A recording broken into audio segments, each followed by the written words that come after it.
Парада на гордоста или поворка за сведоштво на семејството. Скопјани в сабота истовремено ќе бидат не само сведоци, туку ќе можат да земат и учество на две за светот вообичаени, но за нас нови, а меѓусебно идејно и вредносно спротивставени манифестации. Организаторите на Скопје Прајд велат дека од моментот кога објавиле дека ќе одржат првата парада, биле засилени обидите со омраза да се засени нивната порака за еднаквост, но истовремено се пофалија дека добиле поддршка од индивидуалци, невладини организации и од државните институции за да ја промовираат својата идеја и да ја шират свесноста за хомофобијата. Парадата на гордоста имаме поддршка од законодавната и од извршната власт.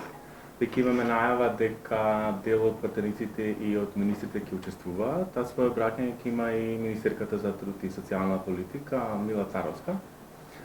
На парадата ќе учествуваат и нашите пријатели и пријателки, лобовите активистите од Грција, Бугарија, Албанија, Србија, Косово, Босна и Херцеговина, Црна Гора. Истовремено со парадата на гордоста по скопските улици ќе прошетаат мајки и татковци со деца, активисти за промовирање на традиционалните семејни вредности кои сакаат да испратат порака дека немаат ништо против никого, но имаат право да се борат за како што велат зачувување на семејството, бракот и полот како единствен извор на животот. Редефинирање на бракот, редефинирање на семејството, редефинирање на родот, редефинирање на полот и еден куп други нешта со кои ние како граѓани и како верници не се согласуваме. Ако демократијата е аспект на побројниот, значи апсолутно сум сигурен дека ние како граѓани Република Македонија и како верници во најголем процент, дури 98% сме против сите овие процеси.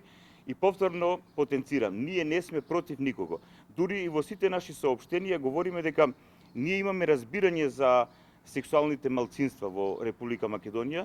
Кочо Андоновски од Скопје Прајд обвини дека иницијативата Сведоштво за семејството не е транспарентна во врска со поддршката, финансиите и крајната цел на нивната манифестација, а во исто време смета дека како што рече контрапротестот е покажување омраза, двоење и обид за понижување на геј популацијата. Ново од Сојузот за живот одговараат дека напротив јасно и транспарентно објавиле кои невладени организации ја организираат поворката, потоа дека имаат поддршка од речиси сите верски заедници во земјава, а обвинувањата за омраза и двоење ги отфрлаат како неосновани. Ова што ние го организираме представува еден мирен настан на кој што сакаме пријателски да испратиме топла порака до сите граѓани на Република Македонија, посебно и до политичарите за евентуалните опасности кои што и се закануваат и на семејството и на бракот тука во Република Македонија. МВР од своја страна соопшти дека презема обврска настаните в сабота да поминат мирно и во најдобар ред, а сторителите на какви било инциденти најстрого ќе бидат санкционирани.